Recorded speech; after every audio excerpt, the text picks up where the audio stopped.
விவசாயிகள் மறியலே இப்படிதான் கொண்டு வந்துறீங்க போல கேட்டானா நானு இல்லவே இல்லன்றீங்களா சார் நீங்க சொல்லுங்க புள்ளி விவரத்தோட கொடுங்க இது இல்லங்க சார் விவசாயிகள் அப்ப இந்த 10 வருஷம் தப்பு பண்ணி சாகலன்றீங்க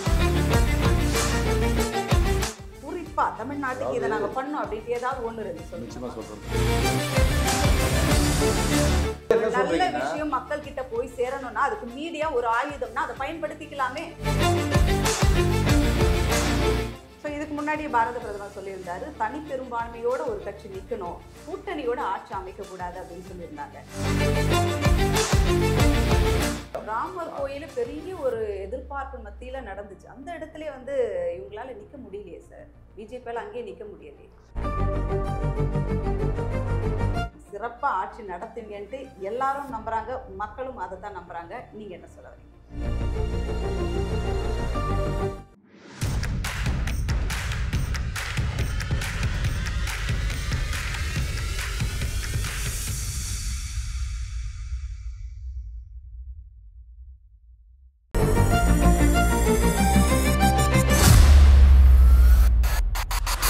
சரி மீடியான்ட்டு வரும்போது நம்ம வந்துட்டாங்க நீங்கள் சொல்கிற மாதிரி வச்சுட்டாலும் என்ன பண்ண போகிறீங்க எப்படி அதை தெரிய போகிறீங்க எப்படி உடைச்சிட்டு நீங்கள் மேலே வர போகிறீங்க நிச்சயமாக உடைப்போம் மேடம் உடைக்கிறதுலாம் நாங்கள் உடைக்கிறது இல்லை என்னைக்கு இந்த சோஷியல் மீடியான்னு ஒன்று வந்ததோ இந்த சோஷியல் மீடியா வந்த பிறகு மக்கள் ஒரு அநியாயத்தை பார்த்தா உடனே டைப் பண்ணி அடிக்கிறான் புரியுதுங்களா இதுக்கு முன்னே டிவியில் ஒரு பொய்யான நியூஸை திமுக போட்டாலும் அதை பார்த்துட்டு வயிறு எரிஞ்சு கிடப்பான் அது ஒரு தொண்டனாக இருக்கட்டும் இல்லை ஒரு காமன் பீப்புளாக இருக்கட்டும் அப்போ அது என்னடா இப்படியெல்லாம் ஒரு பொய்யான நியூஸ் போடுறாங்களே அப்படின்ற ஒரு வைத்தறிச்சலோடு அடங்கிடுவான் ஆனால் இன்றைக்கி அப்படி கிடையாது சோஷியல் மீடியாவில் ஃபேஸ்புக்லேயோ இல்லை ஒரு வாட்ஸ்அப்லேயோ இந்த மாதிரி ஒன்று பொய்யான மெசேஜ் போட்டால் அந்த இடத்துல உடனே பதில் போடுறான் ஒரு பொதுமக்களாக இருக்கட்டும் இல்லை கட்சி தொண்டனாக இருக்கட்டும் யாராக இருந்தாலும் பதில் போடுறான் அப்போ பார்க்கும்போது ஒரு நடுநிலையால் அவங்க பார்க்குறப்போ இவங்க சொல்கிறதும் கரெக்டாக இருக்க அப்போ இவங்க இதெல்லாம் பொய் சொல்கிறாங்களா அப்படின்ற விஷயம் போய் சேருது இதன் மூலியமாக தான் படிப்படியாக தான் பண்ண முடியும் இந்த ஜனநாயக நாடு ஜனநாயக முறைப்படி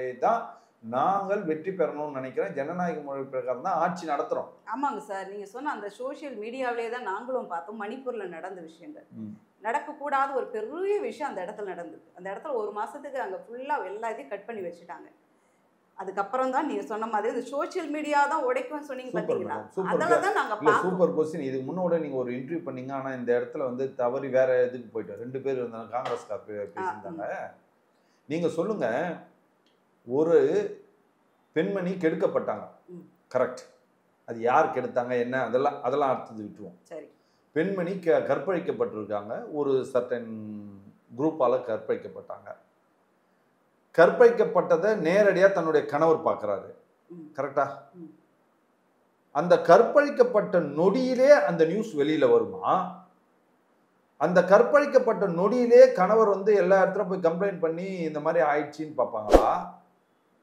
அது நடந்து 1.5 மாசம் 2 மாசம் பொறுத்து தான் சோசியல் மீடியால வரும் 2 மாசம் பொறுத்து தான் கணவர் பேசுவாரா நீங்க சொல்லுங்க எங்கன்னா நடக்குமா டோட்டலா எல்லாத்தையும் கட் பண்ணிட்டாங்கல்ல கட் பண்ணது இல்ல கட் பண்ணாலும் எங்க கட் பண்ணாங்க மணிப்பூர்ல மட்டும் தானே கட் பண்ணாங்க வெளியிட்டது எங்க வெளியிட்டாங்க தெரியுமா யார் வெளியிட்டது காங்கிரஸ்காரங்க வெளியிடுறாங்க என்னைக்கு வெளியிடுறாங்க என்னைக்கு பார்லிமெண்ட் செக்ஷன் ஆரம்பிக்குதோ அன்னைக்கு பார்த்து வெளியிடுறாங்க அப்ப இது யார் திட்டமிட்ட இது உண்மையிலேயே நடந்ததா இல்ல இது திட்டமிட்ட சதியா திட்டமிட்ட பொய்யான செய்தியை பரப்புறதுக்காக எல்லாம் ரெக்கார்ட் பண்ணி செஞ்சு வச்சிருக்கீங்களா அப்படின்ற ஒரு சந்தேகம் வருதா இல்லையா அப்ப உங்களுடைய பதில இருந்து இந்த கேள்வி தோணுது அதுவே ஒரு பிக்சர் தான் அப்படின்னு சொல்லி இருக்கலாம்ன்ற நான் கேட்கறதுக்கு நான் உங்களுக்கு கொஸ்டின் கேட்டேன் நீங்க பதில் சொல்லல நான் என்ன கொஸ்டின் கேட்டேன்னா ஒரு கற்பழிப்பு நடக்கப்பட்டிருக்கு தன்னுடைய கணவன் பார்த்துருக்கிறான் அதை வீடியோ எடுத்திருக்காங்க அந்த வீடியோ உடனடியாக வெளியில வரணுமா இல்லை கம்ப்ளைண்ட் உடனடியாக போனோமா கரெக்டாக பார்லிமெண்ட் செஷன் ஆரம்பிக்கிற போது வரணுமான்னு கேட்டேன் ஒரு நாள் தப்பிச்சிருக்கலாம் நீங்கள் சொன்ன மாதிரி அங்கெல்லாம் நெட்வொர்க்கே இல்லை கரண்ட் இல்லை எதுவும் இல்லை ஒரு நாள் தப்பிச்சிருக்கலாம் 2 நாள் தப்பிச்சிருக்கலாம் ஒரு வாரம் கூட அதிகமாக தப்பிச்சிருக்கலாம் சரி எப்படி சொல்லியிருக்க முடியும் நீங்க சொல்றீங்க எந்த ஒரு டிரான்ஸ்போர்ட்ல இப்போ எப்படி சரி இப்போ எப்படி பார்லிமெண்ட் செஷன் ஆரம்பிக்கிற போது எப்படிங்க வந்தது சார் அந்த நேரமும் இது எப்படி வந்தது அன்னைக்கு பார்லிமெண்ட் செஷன் ஆரம்பிக்கிற போது அங்க தகராறுலாம் முடிஞ்சிருச்சு விஷயம் எப்படி வெளி வந்ததுன்றதுதான் விஷயம் ஆனா பாதிக்கப்பட்ட பெண் அந்த ஒரு விஷயம் மேடம் நீங்க நல்லா புரிஞ்சுக்கணும் அது பாதிக்கப்பட்ட மேட்டரா நீங்க என்ன கேட்கல சோஷியல் மூலியமா வந்ததுன்னு கேட்கறதுக்கான பதில் தான் நான் சொல்றேன் சரி தப்பு தான் சார் அது எப்ப பண்ணாலும் தப்பு தான் அது எப்ப வெளியே வந்தது, இவங்க போய் சொன்னாங்களா, அதுக்கப்புறம் வந்துச்சு, இந்த நெருக்கத்தில் தான் இவங்களை சொல்லுவாங்களா அப்படின்றது விஷயம் கிடையாது. தப்பு தப்பு தானுங்க. அந்த நேரத்துல உங்க தலைவர் மௌனம் சாதிச்சதுன்றது தான் உண்மை. ஒரு வார்த்தை அதுக்கப்புறம் என்னைக்காவது ஒரு நாள் பேசியிருப்பாரு. மேடம், தப்பு தப்பு தான். இங்க தப்பு நடந்ததை பத்தி தப்பே இல்லை. இல்லை அந்த கும்பல் வந்து பிஜேபி கும்பல் போய் கற்பழிக்கல, யாரும் இல்லை. அங்க இரு ஜாதிகளுக்கு உண்டான சண்டை, புரியுதுங்களா? அந்த ரெண்டு ஜாதிகளும் பழிக்கு பழி வாங்கிக்கிறாங்க அந்த சண்டை. இதுல வந்து எந்த ஜாதிக்கும் பிஜேபி சப்போர்ட் கிடையாது. ஓகேவா? அந்த கற்பழிச்சதை பத்தி தவறு இல்லைன்னா நம்ம சொல்ல வரல. இல்ல அதுதான் சொல்ல வரேன். சொல்றேன், நீங்க கேட்ட கேள்விக்கு நிச்சயமா பதில் சொல்றேன். நீங்க என்ன சொன்னீங்க, சோசியல் மீடியா, நீங்க அந்த சோசியல் மீடியா மூலமா வந்தது, அது எப்ப வந்தாலும் அது தப்பு தான். எப்ப வந்தாலும் நியூஸ் தாங்க. ஆனால் நான் கேட்டது, கற்பழிப்பு, ஒரு பெண்ணை கும்பலா கற்பழிப்புன்றது சாதா விஷயம் கிடையாது. தன்னுடைய கணவன் பார்த்திருக்கான், அந்த கணவன் வந்து டிவியில சொல்றான்னு சொல்றது சாதா விஷயம் கிடையாது. அது ஏன் கரெக்டா பார்லிமெண்ட் செஷன் ஆரம்பிக்கிற போது இதை வெளியிடுறாங்கன்னா, இது திட்டமிட்ட வழியா இல்லையான்றது தான் என்னோட கேள்வி. ஒண்ணு, நீங்க சொன்ன மாதிரி அதுக்கு பிரதமர் அவர்கள் கண்டனம் தெரிவிக்கலன்னு சொல்றதெல்லாம் கிடையாது. நிச்சயமா கண்டனம் தெரிவிச்சாரு. எந்த டிவியில நீங்க கண்டனம் தெரிவிக்கலன்னு சொல்றீங்க? எப்படி கண்டனம் தெரிவிக்காது இருப்பார்? என்ன சொன்னாங்க எதிர்கட்சியாளர்கள்? நேரடியா இவர் போய் பார்க்கலன்னாங்க. நேரடியா அங்க போய் பார்த்துட்டு இந்த அரசியல் பண்றதெல்லாம் பிஜேபிக்கு தெரியாது, மோடிக்கு தெரியாது. எங்களுக்கு வேண்டியது அங்க சொல்யூஷன் பிறக்கணும். அங்க மக்கள் சண்டை போடக்கூடாது. இந்த நாட்டில் எங்கேயும் வந்து கலவரம் உண்டாகக்கூடாது. இந்த நாட்டில் எங்கேயும் குண்டு வெடிக்கக்கூடாது. புரியுதுங்களா? நீங்க அப்படி சொல்றீங்கல்ல, இந்த 10 ஆண்டு காலத்துல எத்தனை இடத்துல குண்டு வெடிச்சது? இந்த கலவரத்துக்கெல்லாம் முழு காரணமே காங்கிரஸ், இந்த ஐஎன்டிஏ கூட்டணி தான். எங்கெங்க என்ன கலவரம் பண்ணலாம், எப்படி பண்ணலாம், ஏதாவது பண்ணி மோடி பேரை கெடுக்கணுமான்றதுக்காக திட்டமிட்டு, அதுல ஒரு சதிதான் இது. கரெக்டா பார்லிமெண்ட் செஷன் ஆரம்பிக்கிற போது ஒவ்வொரு முறையும் நீங்க எடுத்து பாருங்க, ஒவ்வொரு பார்லிமெண்ட் செஷனுக்கு ஏதாவது ஒரு பிரச்சனை கிரியேட் பண்ணுவாங்க. எங்க விவசாய மறியல் வேற யாருங்க பண்ணது? விவசாய மறியல் யார் பண்ணா? இந்தியா ஃபுல்லா இருந்தா? தமிழ்நாட்டுல விவசாயம் இல்லையா? கர்நாடகாவில் விவசாயம் இல்லையா? எல்லாரும் ஒண்ணு சேர்ந்தாங்களா? நீங்க வந்து அப்ப உங்களுக்கு சரியான நியூஸ் தெரியல. டெல்லிக்கு எங்க தடை பண்ணிட்டாங்க? புறப்படாதபடி இல்ல, அங்கங்க வந்து உங்களுக்கு கட்டுப்பாடுகளும் பயமுறுத்தலும் அச்சங்களும் நடந்துட்டு வந்து. அப்படிங்களா? தமிழ்நாட்டுல எத்தனை பேர் மேடம் கிளம்பி போனாங்க? எங்க தடை வச்சாங்கன்னு சொல்லுங்க. கிளம்புனாங்க. யார் கிளம்புனாங்க? எப்ப கிளம்புனாங்க? அதெல்லாம் நடந்ததுங்க. அதெல்லாம் கிடையாது. பஞ்சாப் பயத்தை உண்டாக்குனாங்க. நீங்க போனீங்கன்னா அங்க இருக்கிறவங்களுக்கு நடக்கிற மாதிரி உங்களுக்கு நடக்கும். அந்த மாதிரி ஒரு நியூஸை தயவு செய்து காட்டுங்க. போனீங்கன்னா நாங்க எதனா பண்ணிடுவோம், பிஜேபி எதனா பண்ணிடுவோம் அப்படின்னு சொல்லி காட்டுங்க. அப்படி நீங்க சொன்னீங்கன்னா போனவங்க எல்லாம் அங்க என்ன பண்ணிட்டு இருந்தாங்க? டென்ட் அடிச்சுட்டு உட்காந்துட்டு பிரியாணியை சாராயம் குடிச்சிட்டு உட்காந்து அவங்களுக்கு எல்லாம் என்ன ஆச்சு? என்ன ஆச்சு சொல்லுங்க. நீங்க தான் இல்ல நீங்க என்ன சொன்னீங்க? இல்ல மேடம், இல்ல ஒரு நிமிஷம். நீங்க என்ன சொன்னீங்க? இங்க இருக்கிற போறவங்க எல்லாம் எதனா பண்ணிடுவாங்கன்னு பயன்படுத்துறாங்க. அப்ப அங்க போய் அங்க அவ்வளவு அராஜகம் பண்ணிட்டு இருந்தாங்களா? 1 மாசமோ 2 மாசம் 3 மாசம் டென்ட் அடிச்சுட்டு உட்கார்ந்தவங்க என்ன ஆச்சு? இப்ப அதுவுமே கூட காங்கிரஸ் சேவி தான் பண்ணாங்க. நிச்சயமாங்க, இதுல எந்த வித டவுட்டே கிடையாதுங்க. காங்கிரஸ், ஆம் ஆத்மி இதுல பின்னாடி இருக்கிறாங்க. அவங்களோட ஏற்பாடு தான் இது. முழுக்க முழுக்க அவங்க பண்ணது தான். இதுல எந்த வித மாற்றமும் கிடையாது, எந்த வித பொய்யும் கிடையாது. உண்மையான விஷயம். விவசாயிகளுக்கு உண்மையிலேயே நீங்க சொல்லுங்க மேடம், நீங்க ஒரு ஊடகவியலாளர், நீங்க நியூஸ்ல இருக்கீங்க. இந்த 10 ஆண்டு காலத்துக்கு முன்னாடி எத்தனை விவசாயி தற்கொலை பண்ணிட்டு செத்தாங்க? செத்துருக்காங்களா இல்லையா? நம்ம நாட்டில் கேட்டிருக்கோமா இல்லையா? மோடி அவர்கள் பீரியட்ல, பிஜேபி அவர்கள் பீரியட்ல எங்கேயாவது விவசாயி தற்கொலை பண்ணி செத்தாங்களா? இல்லவே இல்லன்றீங்களா? நீங்க சொல்லுங்களேன், புள்ளி விவரத்தோட கொடுங்க. இது இல்லைங்க சார், விவசாயிகள் அப்ப இந்த 10 வருஷம் தற்கொலை பண்ணி சாகலன்றீங்க. ஆமா, நீங்க கொடுங்கன்ற, நீங்க புள்ளி விவரம் தான் கொடுங்க. இல்ல நெக்ஸ்ட் டிபேட்ல கூட சொல்லுங்க, நான் ஏத்துக்கிறேன்.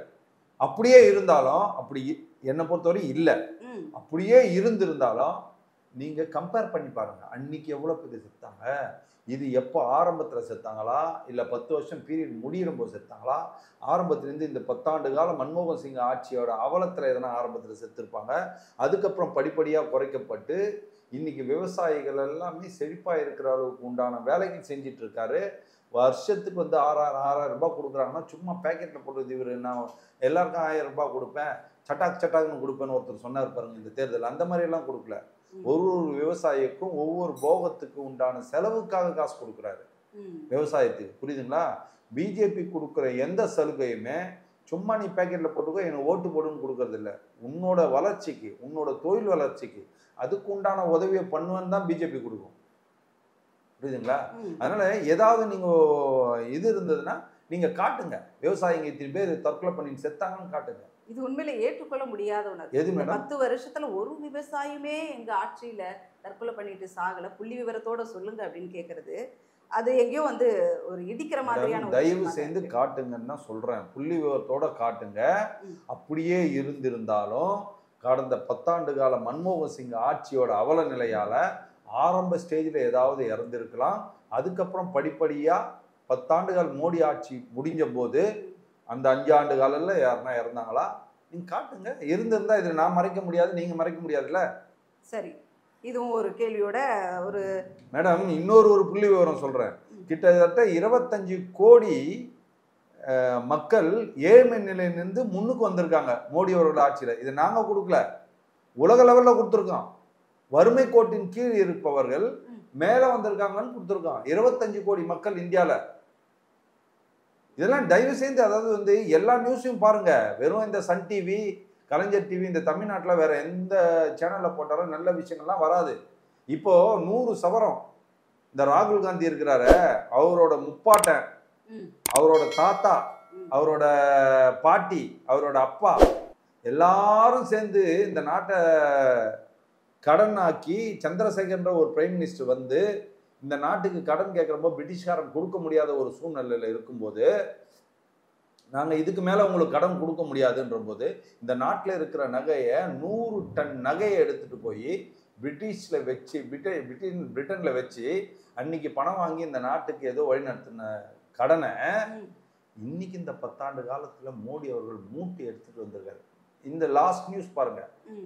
இதே கண்டி காங்கிரஸோ இல்லை திமுகவோ இந்த மாதிரியான ஒரு செயல்னா ஆரம்பத்திலிருந்தே வித்தையை காட்டியிருப்பான்.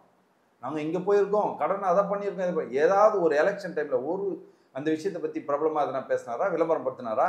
ஆனால் முந்தான நியூஸ் எலெக்ஷன் முடிகிற போது வருது, ஆர்பிஐ கிட்ட அந்த 100 டன் நகன் வந்து இந்தியாவுக்கு வருதுன்னு வருது. எவ்வளோ பெரிய விஷயம். சரி, நீங்கள் சொன்ன மாதிரி இது பண்ணோம் அது பண்ணலாம் சொல்கிறீங்க. சரி, தமிழ்நாட்டுக்கு என்ன பண்ணீங்க? குறிப்பா தமிழ்நாட்டுக்கு இதை நாங்கள் பண்ணோம் அப்படின்ட்டு ஏதாவது 1-2 சொல்லுங்க. நிச்சயமாக சொல்கிறேன் மேடம். அதாவது நீங்கள் சொன்ன மாதிரி இது பண்ண அது பண்ணன்றதுலாம் இல்லை, எல்லாமே ஆத்தென்டிக் நியூஸ் தான் நான் சொல்கிறதெல்லாம். நீங்கள் இந்த 10 ஆண்டு காலம் முடிகிற போது 100 டன் நகையை அடமானம் வச்சதை மூட்டை எடுத்திருந்தார். இது இந்த நாட்டோட 140 கோடி மக்களோடைய தலையில் இருந்த கடனை எடுத்துகிட்டு வந்திருக்கார். புரியுதுங்களா? ஒன்று. மன்மோகன் சிங் ஆட்சி முடிகிற போது நம்மளோட பெட்ரோல் பாண்டெல்லாம் எடுத்துகிட்டு போய் வச்சிருந்தார். அதாவது தெரியுமா உங்களுக்கு அந்த நியூஸாக தெரியுமா? அதை போன 5 ஆண்டு காலத்தில் அந்த கடனெல்லாம் அடைச்சி அந்த இதை மூட்டினார். ஓகேங்களா? நீங்கள் கேட்டதை என்ன வாதம் முடியாத போதே நீங்கள் அடுத்த கேள்வி கேட்டீங்க. இப்போ நீங்கள் என்ன கேட்டீங்க? தமிழ்நாட்டுக்குன்னு கேட்டீங்க. இவர் வந்து இந்தியாவோட பிரைம் மினிஸ்டர். ஒவ்வொரு திட்டமும் கொண்டு வரும்போது இது இந்த ஸ்டேட்டுக்கு, இது இந்த ஸ்டேட்டுக்குலாம் கொண்டு வர முடியாது. நீங்கள் ஃபார் எக்ஸாம்பிள் அனைவருக்கும் வீடு திட்டம் கொடுத்துருக்காரு. தமிழ்நாட்டில் எத்தனை பேர் வீடு வாங்கியிருக்காங்க கணக்கெடுங்க. முத்ரா லோன் கொடுத்தாரு. அதிகப்படியான லோனே தமிழ்நாட்டில் இருக்கிற மக்கள் தான் வாங்கியிருக்காங்க. ஓகேவா? இத்தனை 15 வருஷமா தொடர்ந்து மத்திய அரசாங்கத்தை அனுபவிச்சுட்டு இருந்த திமுக ஆட்சியில் இருக்கிற போது கொண்டு வராததை பிஜேபி ஆட்சியில் மினிஸ்டர் இங்கேருந்து ஜெயிச்சு போய் மினிஸ்டர் ஆகலை, ஆனாலும் இங்கே கொடுத்துருக்காரு. எவ்வளோ? 11 மெடிக்கல் காலேஜ் இந்த தமிழ்நாட்டுக்கு கொடுத்துருக்காரு. 13 ஸ்மார்ட் சிட்டி கொடுத்துருக்காரு. அப்புறம் இந்த ஹாஸ்பிட்டல், எய்ம்ஸ் ஹாஸ்பிட்டல் கொடுத்துருக்காரு. ஓகேங்களா? அது மட்டும் கிடையாது. நீங்கள் யோசிச்சு பார்த்தீங்கன்னா 15 மினிஸ்டர்ஸ் இருக்கிற போது இந்த தமிழ்நாட்டுக்குன்னு ஒரு 100 ரூபாய் வாங்கிட்டு வந்தாங்க. எய்ம்ஸ்க்கு கொடுத்துருக்காரு. ஒரு நிமிஷம் நெக்ஸ்ட் சொல்லுங்க. நீங்கள் 100 ரூபாய் வாங்கிட்டு வந்த காசு பிஜேபி பீரியடில், மோடி பீரியடில் 300 ரூபாய் கொடுத்துருக்காங்க. அன்னைக்கு வாங்கிட்டு வந்து 15 மினிஸ்டர், 10 மினிஸ்டர், 11 மினிஸ்டர் இருந்தாங்க. அன்னைக்கு வாங்கிட்டு வந்து வெறும் 100 ரூபா தமிழ்நாட்டுக்கு. நான் ஒரு உதாரணத்துக்கு சொல்கிறேன், 100 ரூபான்றது. ஆனால் அதை விட 3 மடங்கா இப்போ வந்து தமிழ்நாட்டுக்கு பணம் கொடுத்துருக்கப்பட்டிருக்கு. எடுங்க, புள்ளி விவரத்தை எடுங்க. இதெல்லாம் எதுவும் பொய் சொல்ல முடியாதுல்ல. எங்க சார் எய்ம்ஸ் வந்திருக்கு? எய்ம்ஸ் வரலைங்களே சார். எய்ம்ஸ்க்கு இவ்வளோ கொடுத்தோன்னு கூட சொல்றீங்களே, வரலையே மேடம். எய்ம்ஸ்ன்றது மதுரையில் வரப்போறது உறுதி தானே? அதாவது தெரியுமா உங்களுக்கு? எய்ம்ஸ் உறுதின்னு சொல்லி தான் இன்னும் எதுவுமே நடந்து பாட இல்லையே. அதாவது நடந்து பாட இல்லைன்றதுக்கு காரணம் முதல்ல தெரிஞ்சுக்கோங்க. இது வந்து பொதுவாகவே இவங்க வந்து எய்ம்ஸில் செங்கல் எடுத்துன்னு வந்து காட்டினாரு, அதெல்லாம் காட்டினாரு. ஏன் எய்ம்ஸ் வந்து திட்டமிட்ட காலத்தில் வரலன்றதுக்கு காரணம், மிகப்பெரிய காரணம் கொரோனா. கொரோனான்ற ஒரு பாதிப்பால இந்த எய்ம்ஸ் நம்ம தமிழ்நாட்டில் கட்டக்கூடிய எய்ம்ஸ் டெண்டர் எடுத்தது ஜப்பான். ஜப்பான் வந்து கொரோனாவால் பாதிக்கப்பட்டு பொருளாதாரத்தில் அவங்க பின்தங்கிட்டாங்க. அதனால அவங்களோட இன்வெஸ்ட்மெண்ட் கொஞ்சம் தடைப்பட்டது.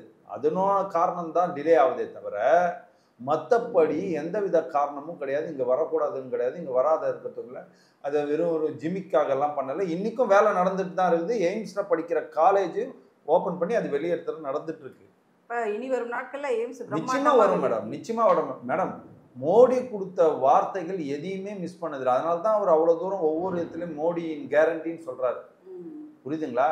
சும்மா சொல்ல முடியாதுல்ல. மோடியின் கேரண்டின்னு சொன்னா நீங்க 1000 கேள்வி கேட்பீங்க. இந்த மாதிரி கேள்வி கேட்பாங்கல்ல மோடி கிட்ட. வெறும் பிரதமரா அவர் சுத்திட்டு உள்ளது எத்தனை பேட்டி கொடுத்தாரு இப்போ எலெக்ஷன் முன்னாடி. அப்ப அங்கெல்லாம் கேட்கணும்ல. தமிழ்நாடை பொறுத்த வரைக்கும் நான் ஏற்கனவே கேட்ட மாதிரி தான், இங்க என்ன பண்ணியிருக்கீங்க, ஏன் உங்களை வந்து தமிழக மக்கள் விரும்பலும், ஏன் உங்களை வந்து இங்க செலக்ட் பண்ணணும், ஒன்றும் பண்ண மாதிரி தெரியல. கடந்த ஃப்ளட்டுக்கே கூட சொல்லலாம், அதுவே வந்து இழுபறியாய் தானே கிடைச்ச மாதிரி, பல பிரச்சனைக்குள்ள அதுக்கப்புறம் தானே அது வந்த மாதிரி இருக்கு.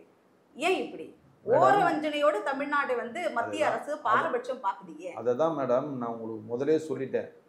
தமிழ்நாட்டை பொறுத்தவரையும் திமுகவோட கைக்கூலி தான் இங்க இருக்கிற ஊடகங்கள். புரியுதுங்களா?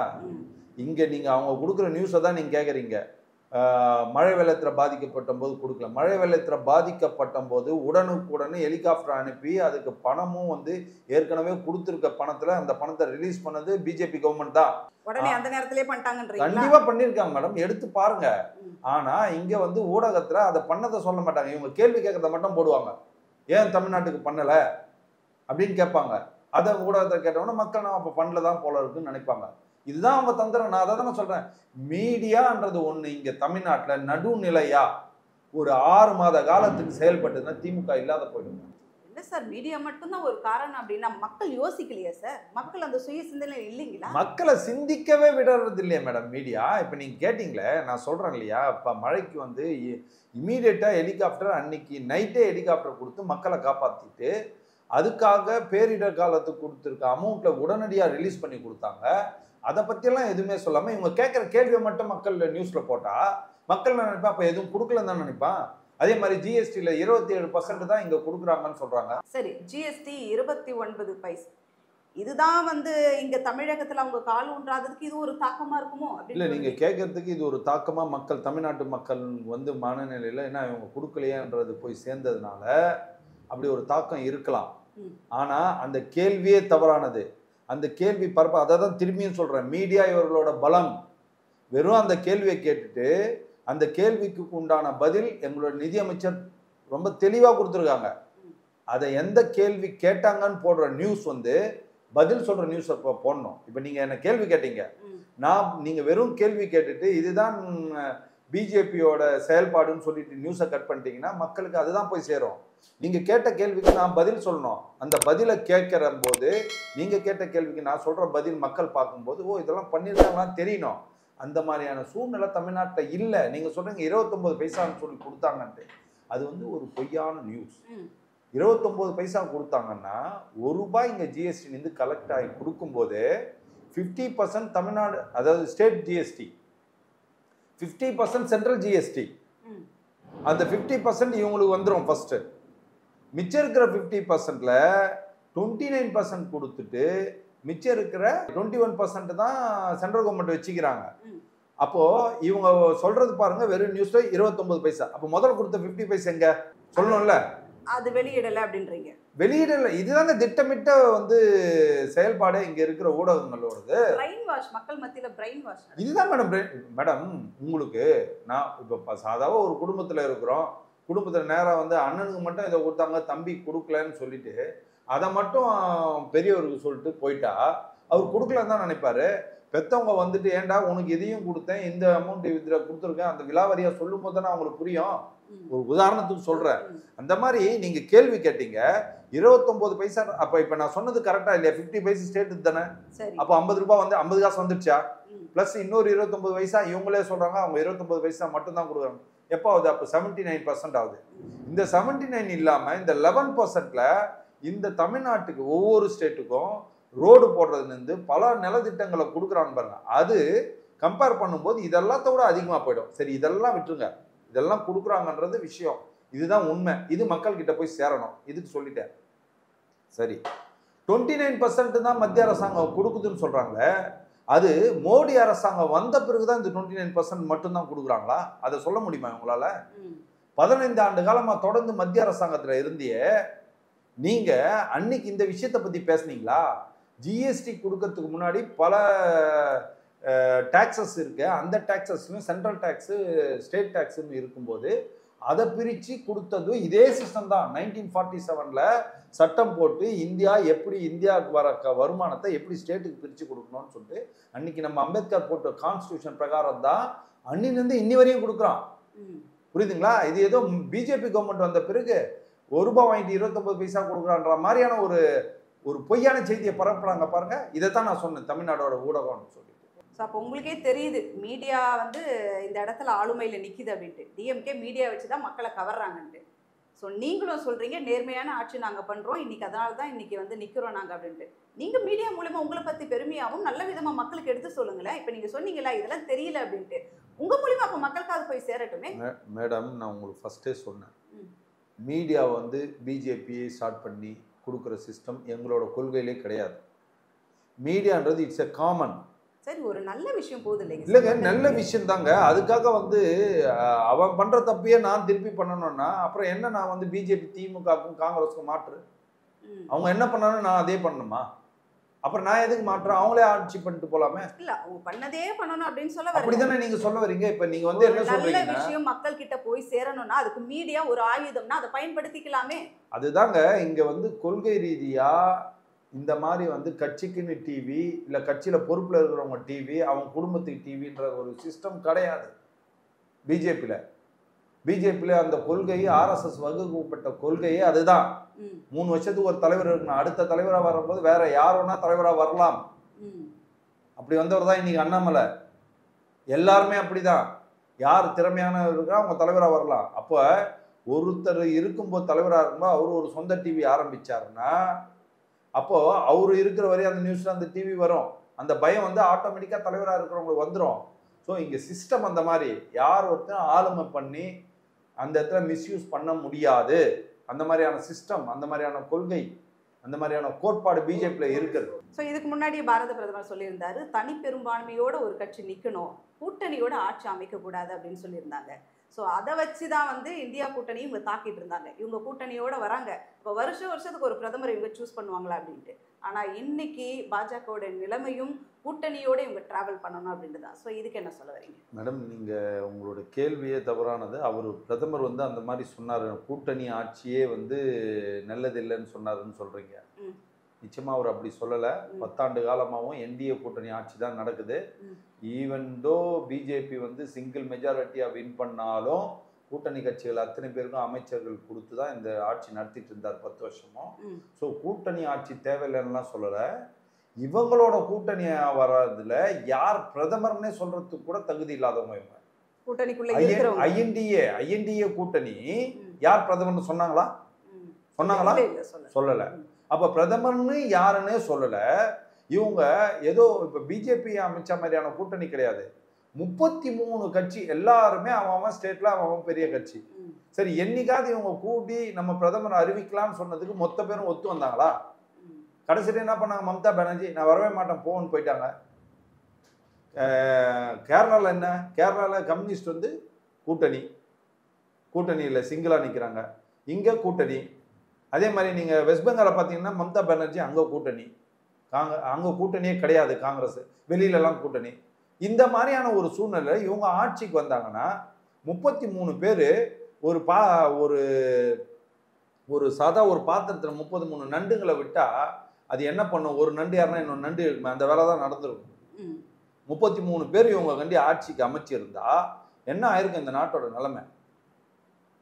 அதைத்தான் சொன்னாரே தவிர மோடி கூட்டணி ஆட்சி வேண்டான்னு சொல்லலை, கூட்டணி ஆட்சி நல்லது இல்லைன்னுலாம் சொல்லலை. அப்படியும் முதல்ல இந்த 10 ஆண்டு காலத்தில் நாங்கள் தனிப்பட்ட முறையில் வின் பண்ணும் போதும் கூட்டணி எல்லாருக்கும் அமைச்சர் கொடுத்து தானே நடத்திருக்கோம். நீங்கள் உங்களோட கேள்வியிலேயே தவறாக இருக்க. அப்போ மோடி அப்படி சொல்லவே இல்லைன்றது நிச்சயமா அவரோட செயல்பாடு. சொல்லவே இல்லைன்றதை விட்டுருங்க, செயல்பாடு. கடந்த 10 ஆண்டு காலத்தில் கூட்டணியோட ஆட்சி தான் நடந்துட்டு இருக்கு. Single majority BJP. ஆனா ஆனாலும் நீங்க கூட்டணி வச்சுக்கலாம், அவங்க கூட்டணி வச்சு அது ஹெல்தி இல்லைன்னு சொல்றீங்களா? நாங்க கூட்டணி வச்சிருக்கோம், இப்பயும் நாங்க கூட்டணி வச்சிருக்கோம். நாங்க தான் பிரதமர் மோடின்னு சொல்லிட்டு சொல்றோம், புரியுதுங்களா? அவங்க அந்த மாதிரி யாருன்னா பிரதமர் இவரு தான், நாங்க தான் பெரிய கட்சி, நாங்க சொல்ற பிரகாரம் எல்லாரும் கை கோத்து ஒழுங்கா நடப்பாங்க அப்படின்னு காங்கிரஸ் சொல்லிச்சா? சரிங்க சார், வின் பண்ணுவோம், அதுக்கப்புறம் டிசிஷன் எடுப்போம் கூட. அது எப்படி நீங்க வின் பண்றதுக்கு முன்னாடி உங்களால சொல்ல முடியாது, வின் பண்ணிட்ட பிறகு நீங்க சொல்லுவீங்களா? இதுல என்ன இருக்குதுங்க? வின் பண்ண முதல்ல எப்படி இருக்கு சூழ்நிலை அப்படின்னு நாட்டோட நிலைமை இதுல என்ன இருக்குது, அது பரவாயில்ல அப்படியெல்லாம் விட்டுற முடியாது, புரியுதுங்களா? சார், இன்னைக்கு ஒரு செய்தி வந்துச்சு, என்னன்னு பாத்தீங்கன்னா பிஜேபிக்குள்ளேயே ஒற்றுமை இல்லையாம். அதனால இன்னைக்கு இவங்க இப்படி ஒரு கூட்டணியோடு இவங்க வரப்போறாங்க அப்படின்றத வச்சு உள்ளுக்குள்ளே அவங்களே பேசிக்கிட்டு உள்ளுக்குள்ளே செய்திகளை அவங்கள பரப்புறாங்க அப்படின்னு சொல்லிட்டு ஒரு முக்கியமான ஒரு பொறுப்புல, பிஜேபியில் ஒரு முக்கியமான பொறுப்புல இருக்கணும், கடுமையான நடவடிக்கை எடுக்கப்படும், ஐடி விங்ஸ் ஜாக்கிரதையா இருங்கன்ட்டு ஒரு வார்ன் பண்ணியிருக்காங்க. சொன்ன மாதிரி என்ன உங்க ஆளுங்களுக்குள்ளேயே ஒற்றுமை இல்லாம இருக்கா? மேடம், இது ஜனநாயக நாடு, ஜனநாயக பிரகாரம் நடக்கக்கூடிய கட்சி, இந்த புரியுதுங்களா? யாரோட ஒருத்தரும் தனியாக ஆளுமையை செலுத்தி நாங்கள் தான் என்றைக்கும் தலைவர்னு இங்கே இருக்க முடியாது. ஸோ விமர்சனங்கள் வரத்தான் செய்யும், ஆனாலும் அந்த விமர்சனங்கள் பெரிய அளவுக்கு வெடிக்கக்கூடிய வாய்ப்பு பாரதிய ஜனதா கட்சியில் கிடையாது. சிறு தவிர அங்கேயே திருத்தி வழிநடத்தக்கூடிய தலைவர்கள் எங்ககிட்ட இருக்காங்க, எங்களை வழி நடத்தினதும் அப்படி தான். அதனால் இதெல்லாம் இருக்கும், ஜனநாயக ஒரு முறையில் ஒரு கட்சி நடக்கும்போது சில விஷயங்கள் இருக்கும். நீங்கள் சொன்ன மாதிரி எந்த தலைவர் சொன்னாங்கன்னு எனக்கு தெரியாது, அந்த நியூஸை பார்க்கலாம், அவங்க எதை பற்றி சப்ஜெக்ட் சொன்னாங்க நீங்களும் விளக்கமாக சொல்லலை. இதெல்லாம் இருக்கிறதுல ஒன்றும் ஒத்துமையாக தான் இருக்கும். கண்டிப்பாக ஒத்துமையாகவே இருக்கிறோம், ஒத்துமையாகவே இருப்போம். சில சின்ன சின்ன விஷயங்கள் வரும், அதை அப்பப்போ சரி பண்ணக்கூடிய ஒரு கெப்பாசிட்டி உள்ள கட்சி. அந்த ஒரு தலைமை எங்ககிட்ட இருக்கு, அதனால எப்படி இருந்தாலும் நாங்கள் அதை காம்ப்ரமைஸ் பண்ணிடுவோம் அப்படின்னு. நிச்சயமா. ஸோ மோடி அவர்கள் அப்போவே சொல்லியிருந்தார், 400 கன்ஃபார்ம், 400 கண்டிப்பாக வாங்கிடுவோம், 400 அப்படின்ற மாதிரியே ஒரு முத்திரை குத்தினார். 400 அந்த நேரத்தில் பேச்சு வந்துச்சு. ஆனால் இப்போ அந்த 400க்கும் இப்போ அவங்க வாங்கியிருக்கிறதுக்கும் எங்கேயோ இருக்குது. ஸோ என்ன இது மேடம்? எல்லா கட்சியுமே ஒரு இலக்கை வச்சுட்டு தான் சொல்லுவாங்க. எந்த எலெக்ஷனுமே நீங்கள் இங்கே தமிழ்நாட்டில் பார்த்தீங்கன்னா 40 நமதே என்ற ஒரு வசனம் இருக்குது. இன்றைக்கி தான் இவங்க 40 எடுத்திருக்காங்க. இதுக்கு முன்னே சொன்னதெல்லாம் எப்பவுமே 40 எடுத்துட்டாங்களா? கிடையாது.